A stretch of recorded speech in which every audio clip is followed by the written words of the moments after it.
Hey everybody, what's going on? So we're trying to do things a little bit different. Number one, we want to apologize. We kind of missed last week, and it was a big miss on both Josh and I. We've been so crazy busy that it was gone. Next thing we know, we were This booked week, already. this week's no better, No, it's not. but So luckily we're making it happen. yeah, well, I mean, well, you remember like last week, I was like, hey, I need to move from Wednesday recording to Thursday. So we were already going to be a day late, but then we turned around and I was like, yeah, well, here comes Thursday. No, we forgot. And then Friday, and it was next thing you know, it was Sunday. It was church day. So, man, how's your week been? Busy, man, busy. Garage knocked down. Yeah. Almost done with business plan for my bar with some partners. A business is picking up like crazy. I got my first. I usually get some pretty high equity deals that I shop, but I got my first $1 billion one. So we'll see how well that goes. Nice. How many points We on that guy? I don't really care. even one point's pretty good. The good part is, you get a lot of equity deals, and everybody wants money for nothing, and to give this, give away equity into a business, but is the business sound? These ones actually look pretty good. So hopefully we can help them at the end of the day and get them going. Heck yeah. What else? So Covo Capital's got some big news. Like I said, we've started hiring, so we're growing, and then we will have our first team coming on board. We have other reps already, but this will be the first time we actually put real teams together. We don't know if it'll be one full team or two teams, but and we got new software, which is revolutionizing our side of things to where I'm actually kind of upset. Is it artificial? It does have it had some AI into it, man. Like, the key to this game on even on your side, man, is efficiency. You only have so much time in a day, but if you can create efficiencies with the proper software, I see people closing now in our line of work with this new software upgrade. It goes from 2 to 3 a month to like 7 to 10 deals, maybe more. I mean, it's just ridiculous how. So, I mean, yeah, it's gonna get crazy, and I don't have to manage them as much. Yeah, but do you know where else it's about to get crazy? Where? Right here on this.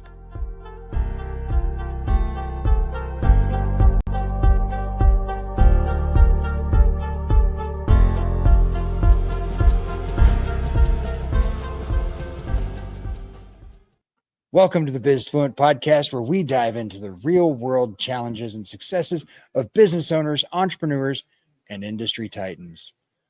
We keep it candid, we keep it practical, but most importantly, we keep it biz fluent.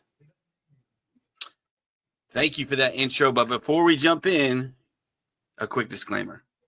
The views and opinions expressed in this podcast are those of the hosts and guests and do not necessarily reflect those of any affiliated organizations, sponsors, or partners. Nothing in this podcast should be considered financial, legal, or investment advice. Always consult with a professional before making big decisions. And of course, we like to keep it real, and that means honest conversation, unfiltered insights, and maybe a little bit of strong coffee with whiskey in it. Oh, I like that. And if that sounds good to you, then stick around, because today's episode is packed with valuable takeaways. Welcome to your Biz Fluent podcast. Man, anybody that says we don't have fun with our podcast just doesn't know what we do, man. This is awesome. So I'm Josh Perella, and I'm on the other side, but it is JP Byers. So yeah, over there. Man, that was a great transition, because I was totally naive to the fact that you were doing it. I was like, what? So that was some good acting by me. Yeah, so by the time anybody watches this, it's going to wind up it's only going to save like 3 seconds, 2, 1. But yeah, so what everybody doesn't know is there's a 15-second countdown that's going to be cut from 15 down to like 3 seconds. It's cool though, man. That was refreshing. I like that. I think we can make that a thing. So we, man, dude. So we've gone over quite a few things and this is going to be our fourth and final installment. Um, we've gone through it's taken us so long to get these 4 videos done that it was 25 degrees outside, then it was 80 degrees, and then it was down to 50 degrees, and today it's back down to 37 degrees. Welcome to Texas. Welcome to Texas. Yep. So it's last night when I came home, it was like 57 degrees. I'm like, Burr, it's a little chilly. Woke up this morning to go to the gym at 6:30, and my wife goes, it's 37 degrees outside. It's like, guess who's not going to the gym this morning? I'm not doing it. Not doing I'm just it. tired of the AC. I'm like, heater, cooler. Yeah. Heat, cool. I'm like, in the next week or two, we're going to be calling our HVAC guys going, my heater and air conditioner's broken. Why? Because they don't know which one to use. Yep. Yep. And My finger obviously, hurts. yeah. Like I'm getting some throat's all arthritis in that scratchy. finger. Well, let's jump into it, man. So last time we talked about, we were just getting into kind of the end of a loan deal. So now we're talking about the close of the deal. All right, hold on real quick. He is being so needy. He is refusing to not be a part of the show today. Come on. Here, come say hi to everybody. See, this is my loving Yankee. He's named after Yankee because my wife was raised in New Jersey and she's also a Yankees fan. And my other poodle's name is Astro and he's white. So, okay. Do you feel better now? Okay, let's go. Bye-bye. Now go get in your bed. Go. That's funny. For some reason he's not doing it now, but Dina was trying to get under my green screen earlier too. Go get in your bed. So on your end, JP, like what are you looking for at the close of the deal? So once you've already picked everything, you've got everything squared away, and you're really getting ready to get in. So from the time you've picked it, you've picked the property, you've gone under contract. The first thing that we're going to do is we're going to do inspections. Inspections for a business are not the same, especially if you're purchasing the property, is not the same as if you are going to be renting, right? Or if you're buying a home. If you're buying a home, you're going to be paying an inspector. The inspector's going to come in. He's going to point everything out, every problem, every nick of paint, every cracked tile. Yeah, like if he thinks that a roof shingle has been lifted, and he's going to go through, and at the end of the day, every single thing that he points out, he's going to say, all right, if you think this is a big enough deal, you need to call a professional and have the professional come and look at it. Well, most of the time, not for everything, but a lot of things for the residential market, because they know that residents are usually so tapped and strapped for cash. They don't charge for coming out and looking at the problem and telling you how much it's going to cost to fix it. But in the commercial world, that's just not the case. Some roofers will do it for free. Some HVAC guys, no HVAC guy, I'm sorry, will do it for free, period. Especially here in Texas. Yeah. I wouldn't either. And then on top of that, all your plumbers are going to charge something, all your electricians are going to charge something, and then all your foundation guys. And so what we call that is we have MEP, which is mechanical, electrical, plumbing. And so all your HVAC, or if you've got a pump system or anything like that, so anything mechanical, you're going to call the proper people out for HVAC and any kind of mechanical stuff you've got. If it's industrial, you may have cranes or something like that. You're gonna have those people come out and actually do the inspection. You have your electrician to come out and inspect the panel and check all your wiring as best he possibly can without tearing it up. And same thing with the plumber, going to check all your plumbing, because an actual inspector could cost you $2,000 to $3,000. We're not talking $500 or $600 like in a residence. $2,000 to $3,000 for that same guy to come out and say, "Hey, you're going to need to call a professional." When you could have just called the professional and spent less than $2,000 to $3,000. I think generally speaking, on the bigger buildings I've done 10 to 15,000 square feet, we've spent somewhere right around $2,200 on EP inspections. You can usually get your foundation done for free if you get through like Allied and stuff like that. Roofers, Some will come out and look at it, some not. You also get specialized roofs. If you get specialized roofs, then um, Dino. He's complaining now too. Oh, just today's the puppy show. Man, I don't know what it is, but they're The about to pup, knock my whole green screen over, Bubba. this dog is so huge. You see how big his head is as big as is He's light oh my right now. god. Sure. But that's his your French Mastiff? He's a Cane Corso, so he's an Cane Corso. Italian. Yeah, Cane Corso Saint Bernard. Got it. Are you happy now? Can you let Dad get on some stuff? You want to So sit anyhow, right the so at the end of the day with commercial, you're always going to keep going. I'm gonna have to put him out. I got you, dude. You're good. I've got you. And go. Don't knock yourself out. Just I got that part. Let me produce. So anyhow, guys, sorry about that. So yeah, in the I'm gonna cut that out, all of it. Yeah. So anyhow, sorry. In the commercial industry, you're gonna almost always just do your MEP inspections because most of the people are going to do some remodeling or something like that anyway. They're not looking to see every single scratched paint or cracked tile. They want to know is the building, the mechanicals and the electrical and the plumbing systems are all working properly because that's the most costly stuff. Are your fire water systems working properly? All those things. They're not trying to worry about tile and junk like that. And so because of that, it's a heck of a lot cheaper to just go ahead and pay your MEP guys over paying your for an inspector to come and then tell you you need to call your MEP. But then, from there, we move forward. After that, it's pretty much a waiting game between that, and then it's all up on your lender. So I always try to tell my clients, it's the slow thing is getting accepted and getting your deal accepted, getting all the negotiations done. That part's really, really slow. But once the documents are executed, it's time to slam on the gas pedal. You got to get your earnest money in. You have 3 days to get earnest money in. You've got to start looking at insurance. You've got to start looking at all this stuff together. And to be frankly honest, it's time to go, go, go. And so, Josh, that's when I defer to you. I'm like, hey, you talking to your lender? We got to make sure we got money coming. What's going on? What do you need? And it really depends. People do business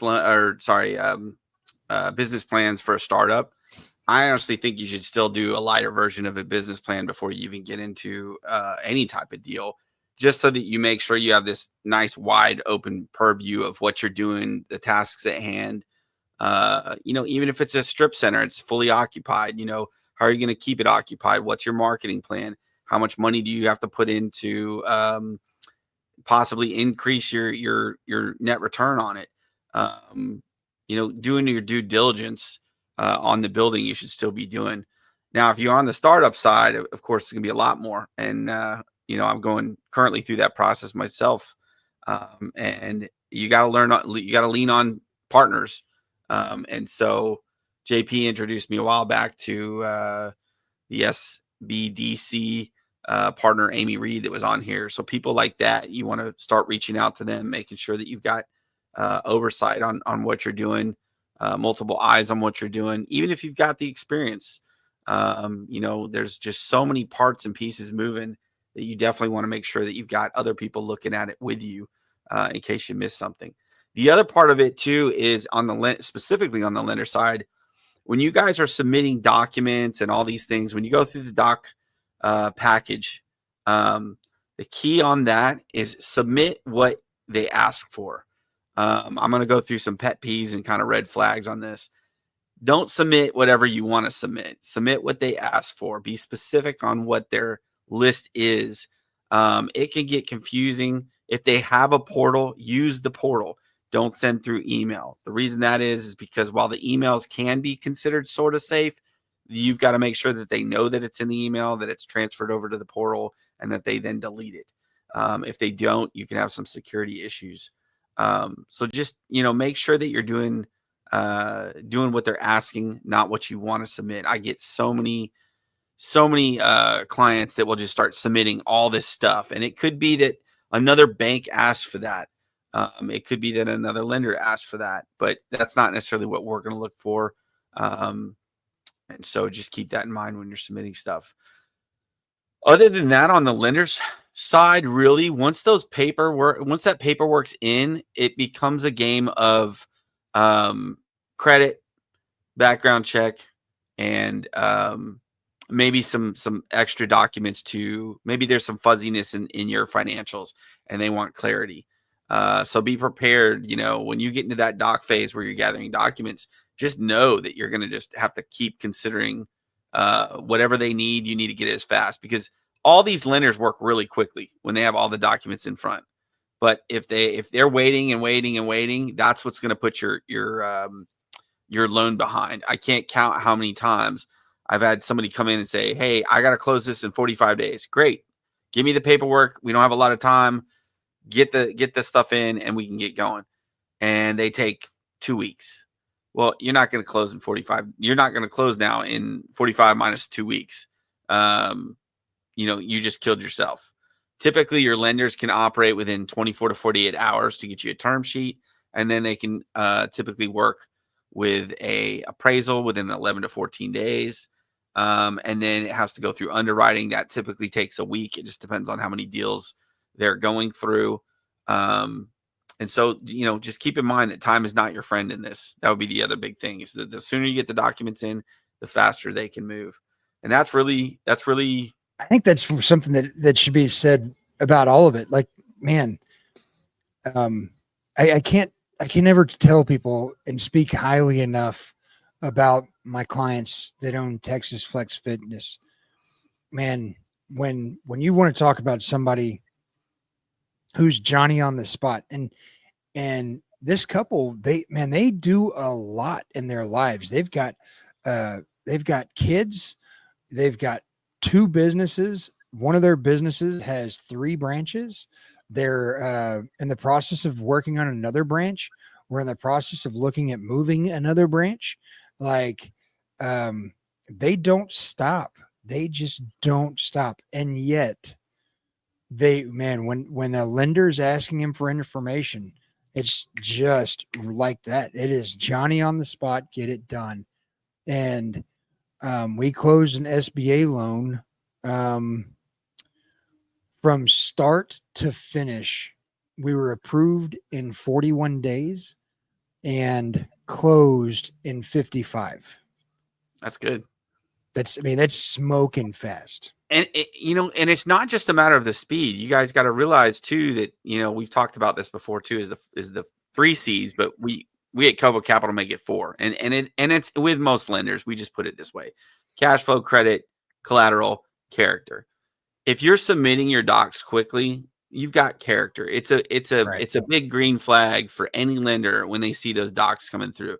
That means you're going to get preference. That means you're going to get through the process faster. And it also means that they're going to trust you more and give you the benefit of the doubt on certain things too. So there's so many more reasons than just being quick. Before you get into that process, you should already be ready and expecting that you're going to do that. And I would say a good time frame is within a week. A week's long, but it's pretty good. If you can get your financials in within a week, that's good. But when you start hitting that 2 weeks, 3 weeks, we're still trying to chase down.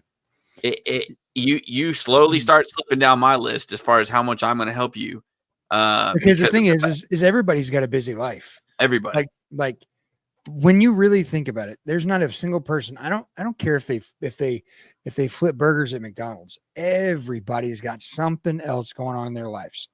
And so when it comes down to this business of purchasing and getting things moving and starting a business, if this is not in the forefront, who wants to do business with you?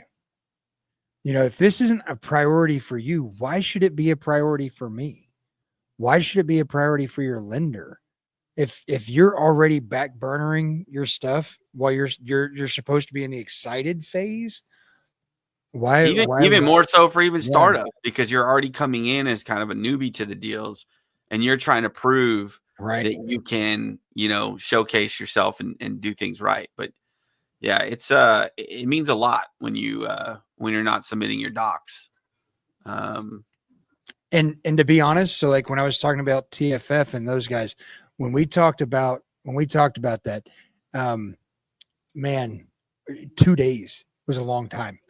If they asked, if the lender asked for docs, it was less than 2 days before they were getting them. The one time, That's a good. I'm saying a week with you also giving me the, hey, it's going to take me about a week. I'll be they okay. were on vacation. But you They really were need on, to.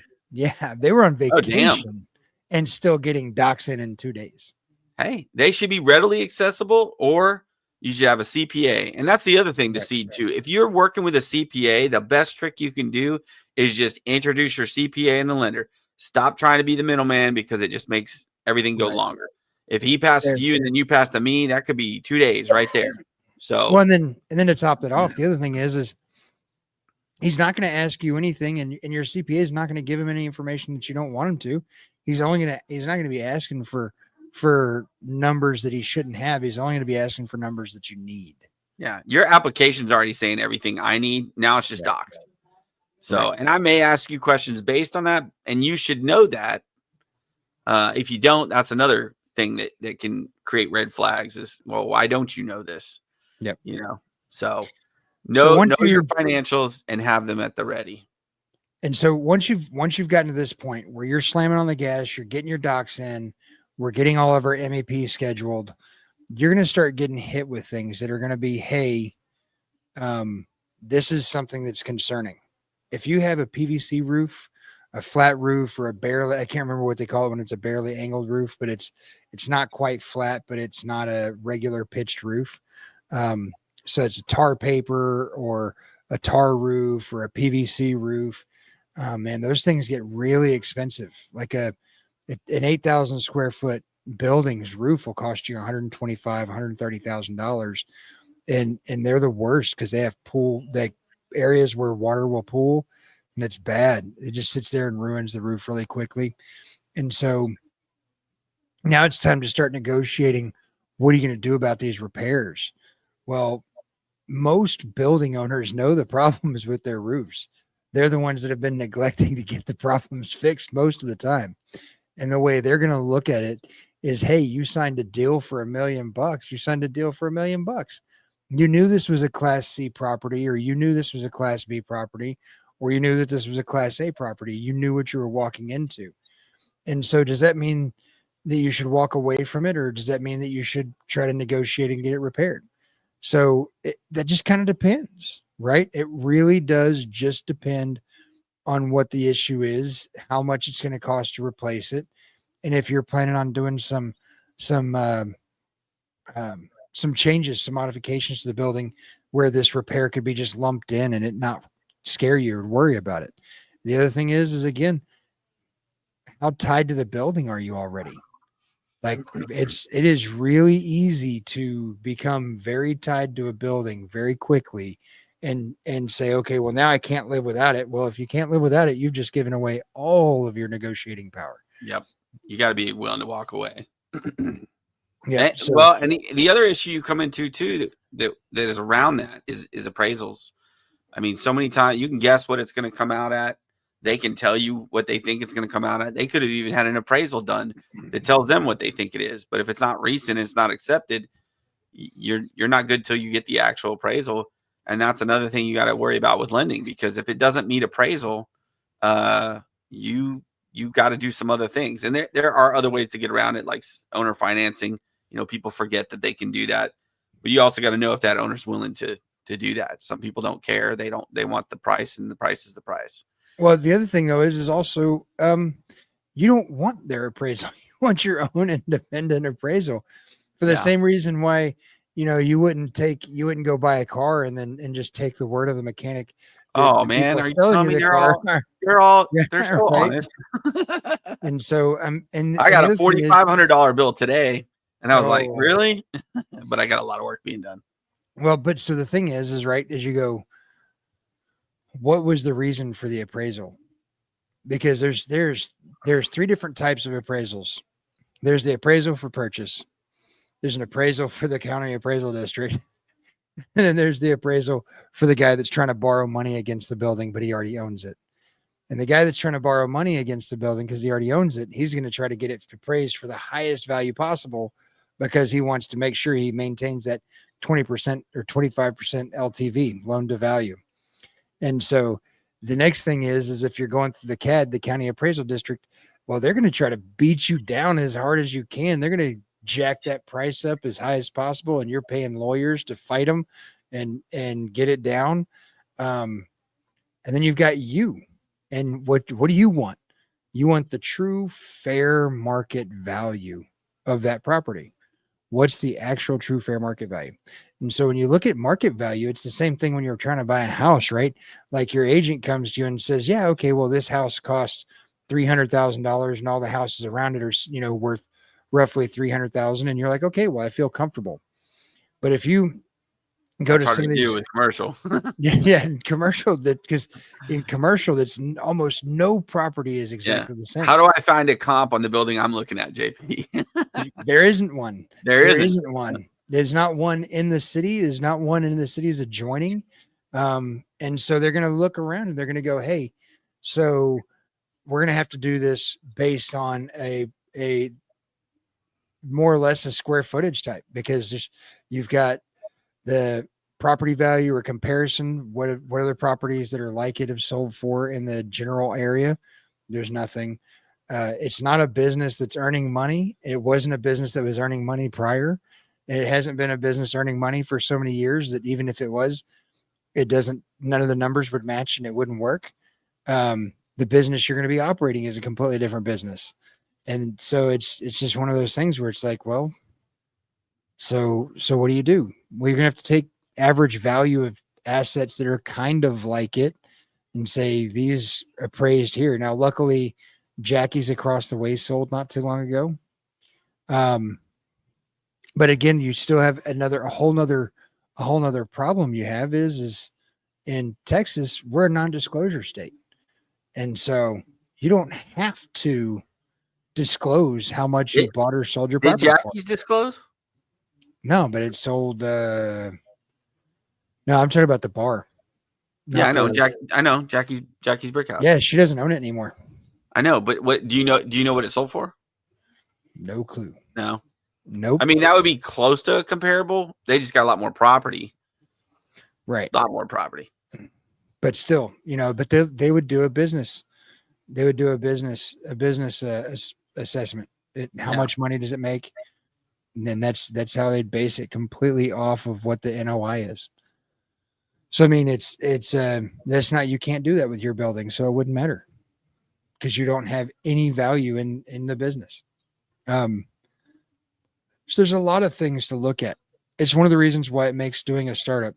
If you don't have any experience, it's really important that you make sure you got the right people behind you. It's not just about having the right real estate agent. It's not about just having the right loan broker. It's not even about making sure that you've got the right SBDC behind you. You need to be very, very well versed in what the business is you're getting into. Yep. If you want to open your own electrician shop, great. Make sure you're an electrician.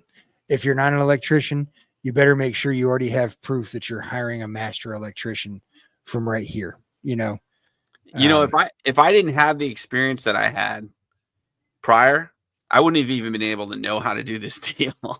Right. Not because of the fact that, I know what a kitchen needs. I know what staffing I need. I know how to book. I know how we're going to get the music in there. I know how we're going to do all these different things. And I mean, just for an example on that deal, we actually created a really cool concept around the fact that we couldn't afford to put a kitchen inside.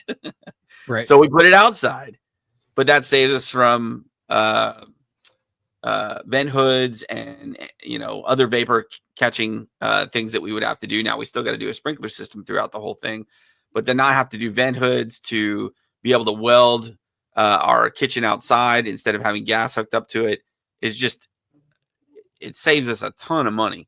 and finding the right type of building too to do that, and knowing where everything needs to go within that building. So JP's right, 100%. If you don't have the experience, you don't know what you're walking into. And I No. still feel blinded a little bit, going, what am I not catching? What am I not seeing? I'm asking myself that every single day. I'm And you talking with my surround yourself, partners. you surround Huh? yourself, but that's again the reason why we surround ourselves with people who know what the heck they're doing and what they're talking Yep. about. So that way we Yep. can bounce these ideas off of them. We went and visited with one of our friends of the show, Yep. and his first thing he said was, "Oh my God, another business in my area." Oh, and he kind of hemmed and hawed around, and he was like, "Guys, you can make this work, but these are some of the problems I see you're going to have immediately." Yep. You know, Yeah. Some great input. We agreed with him on some things. We disagreed on them with others, but that was only because we had the experience that we knew, and we were right? reaching out to get that experience that he's known for the years and years he's done within restaurants. So, it's un it's what's the word? It's there's no Mm, price tag on it. Like it could cost you millions, it could save you millions, you just got to it's have the priceless. priceless. That's the word. Priceless. Just like me and my wife. Your wife, yes, you Yeah. are definitely not worthy. Well, I'm priceless in another way. You wouldn't spend a penny on me. Exactly. Which would mean no matter what, you are overpriced. Old dog. And it's actually a tape dispenser, but still. That's ridiculous. But yes, folks. I mean, like, we're wrapping this little gig up. We don't want to keep beating a dead horse, but at the end of the day, you need to have a partner. And in order to have, or not a partner, but partners, at the end of the day, the biggest thing you need to understand is this this business is about nothing more than relationships. Everybody you pay them for the relationships they have, and everybody that pays you will pay you for the relationships you have. And it's just kind of the way the world works.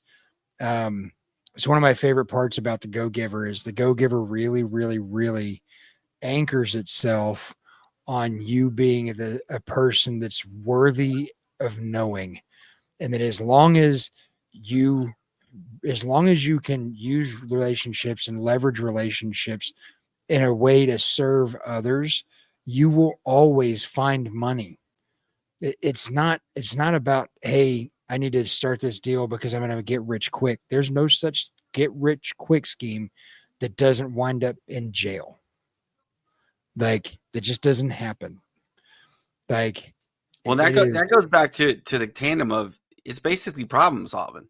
right, You got to have these partners to help you solve all the problems, or you got to have the right, experience and knowledge to solve all these problems.